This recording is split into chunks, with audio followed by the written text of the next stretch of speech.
Assalamualaikum warahmatullahi wabarakatuh.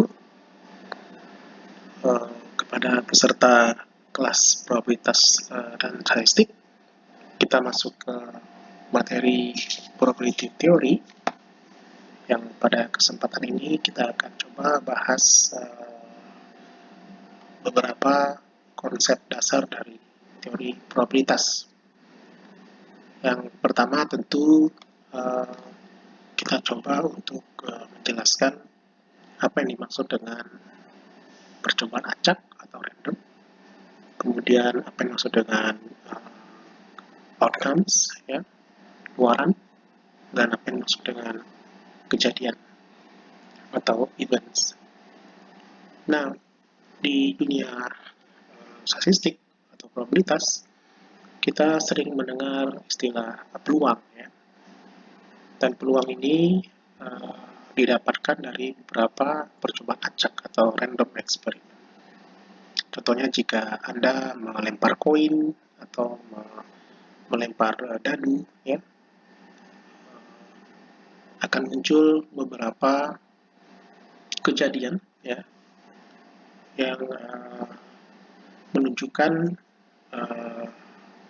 kita tidak bisa mengontrol kejadiannya, menunjukkan beberapa elemen-elemen yang muncul tanpa kita kontrol.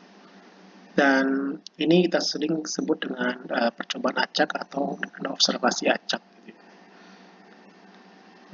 Sebagai contoh, jika Anda melempar sebuah koin, ya, yang akan keluar, kemungkinan terbanyak yang keluar adalah sebuah kepala dan ekor, ya. Atau kalau koinnya berbeda mungkin ada gambar ataupun kepala dan sebagainya. Dan ini disebut sebagai sample space, ya. Jadi ruang semesta gitu.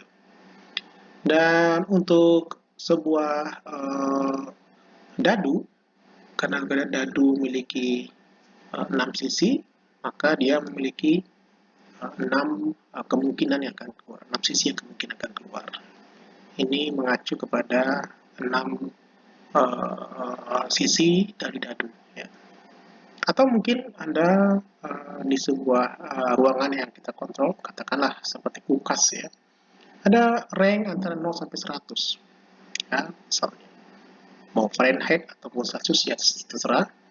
Dan ini terkontrol dan kemungkinan akan keluar jika kulkasnya mati dan sebagainya 0 sampai 100, ya. Itu yang disebut dengan sample space. Berikutnya ada events atau kejadian. Masing-masing kejadian dari set A, tersebut subset, itu disebut sebagai event. Jadi kalau kita ambil di sini, yang terjadi tidak berurutan, ya. Dia akan masing-masing akan memiliki peluang untuk muncul, gitu. Nah, itu yang tersebut kejadian. Ya, jika kita mengambil contohnya untuk events, ya, kita mengambil 2 buah gasket dari set 5 gasket. Kita ambil 2 aja, ya, dari set 5 gasket, dan kita nomor 1 sampai 5. Kemungkinan keluaran dari 10 kemungkinan luaran, ya, kita pasang-pasangkan adalah 12, 13, 14, 15, 23, 24, 25, 34, 35, dan 45. Dan jika kita ambil gasketnya, dan kemudian kita coba cek apakah ada dari 3 gasket itu, 3 kejadian itu, ada yang tidak rusak sama sekali, 1 rusak, dan 2 rusak gasketnya. Dan mengasumsikan dari 3 gasket, kita mengatakan bahwa 1, 2, 3 adalah rusak, maka kita memiliki kejadian A akan muncul jika kita mengambil 4 dan 5, ya. Nggak ada gasket yang rusak, berarti 4 dan 5 yang terambil. Kemudian kejadian B, jika kita mengambil 14, 15, 24, 25, 34, dan 35. Dan C terjadi jika kita mengambil 12, 13, dan 23. Dan tentu sample space ini adalah kejadian eksperimen yang kita representasikan dalam bentuk diagram Venn, ya. Dia adalah seorang matematikawan Inggris ya, yang menggambar ini pertama kali ya. Kita mungkin langsung contoh aja, apa sih diagram Venn? Nah, diagram Venn adalah diagram yang direpresentasikan sebagai sebuah kurva tertutup ya, dari sampel space S. Artinya, tidak akan mungkin ada anggota lain ya, yang di luar dari apa namanya, anggota E, misalnya koin ya, 1, 2, head dan tail tadi, kepala dan ekor, tidak mungkin koin memiliki anggota lain. Makanya kita sebut sebagai E complement ya.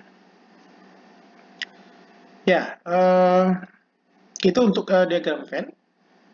Nah, sebagai contoh, pada sebuah eksperimen dari melempar dadu, ini komplement dari E adalah semua dadu itu muncul dengan angka yang genap jika uh, komplemennya tentu semua dadu muncul dengan angka yang uh, ganjil ya.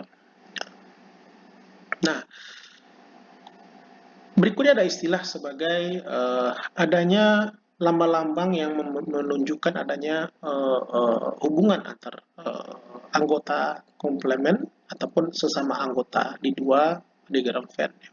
Ada yang kita sebut sebagai A gabung B. Ya. Ini istilah gabung. Ya. Jadi A digabung dengan B, anggota A kita gabung dengan B. Ya. Kemudian ada istilahnya irisan ya, itu intersection. Jadi A irisan B. Ya.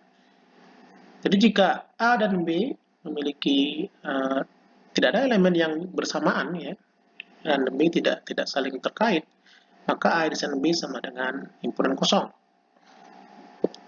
Ya, kita sebut sebagai A dan B adalah events disjoint ya, kejadian yang tidak berkaitan sama sekali. Mereka juga bisa kita sebut sebagai kejadian yang saling berkaitan secara mutual ya. Nah, ini mungkin ini kejadiannya ketika anggotanya saling sama bergabung. Oke, contohnya seperti ini ya. Jika A gabung B, berarti seluruh anggota di dalam yang terkait di sini semua kita list dalam anggotanya. Sementara A irisan B hanya di sini. Saya kira kalau di ilmu komputer kita mendengar istilah kardinalitas ya. Jika Anda sudah mengambil database, artinya ada data yang bersamaan dimiliki oleh dua buah tabel ya. Atau data tersebut semua kita list sebagai data tabel di dua buah tabel ya. Nah, seperti itu. Ya. Nah, kita bisa gambarkan jika dalam sebuah eksperimen untuk melempar dadu ya, untuk eventnya adalah jika A, ini kejadian A adalah jika dadu menunjukkan angka tidak kecil dari 4 ya, berarti ya di atas 4, dan B jika dadu menunjukkan angka yang bisa dibagi 3 ya. Tentu kita mempunyai penggabungan A gabung B, tentu A 3, 4, 5, 6 ya. A gabung B ini A 3, 3, 4, 5, 6 semua kita gabung. Karena di angka atas 4 itu adalah 5 dan 6 ya, 6. Dan di bawah 3 tentu dibagi 3, 3 dan 6 gitu ya. Jadi 1, 2 kita nggak masuk ya. Dan interseksinya adalah A division B sama dengan 6. Ini dia. Dan ini berlaku untuk yang lain-lain juga ya, termasuk sub-event di sini. Ya. Nah, sub-event seperti ini ada di luar dari kejadian. Untuk secara aljabarnya, tentu A gabung B, A1, A2 digabung seluruhnya, kita buat sebuah formulasi J1M AJ, ini kita gabung sampai M dia, dari mulai 1 sampai M, kemudian kita iriskan di 1 sampai M juga AJ, dan Seterusnya tentu kita akan cek apakah juga bisa sampai Tahingga gitu ya. Jadi arisan bisa sampai Tahingga dan ternyata bisa kita iriskan sampai Tahingga di sini. Dan juga ini kita iriskan sampai Tahingga ya. Nah itu. Nah ini contoh yang terakhir. Sebuah dadu kita lempar ya. Jadi ada A nomor yang besar dari 3 ya. B nomor yang kecil dari 6 dan C nomor yang kita sebut sebagai nomor genap gitu ya. Nah, tinggal kita buatkan A gabung B4 dan 5 ya, karena ini besar dari 3 dari 6. A irisan B4 dan 5, B irisan C itu kita buat 24 ya. C irisan A 46 dan kita iriskan 33 jadi 4. Jadi kita bisa menggambarkan Venn diagramnya ya. Nah, karena itu dia modelnya, Anda bisa lakukan pertanyaan ke saya melalui post Edmodo ataupun message Edmodo. Jadi Anda kerjakan untuk menggambar sampel space ini dari 1 sampai 8 ya. Jadi Anda kumpul di Edmodo dia paling lambat hari Kamis malam ya untuk pengumpulannya. Terima kasih. Kita ketemu di sesi berikutnya.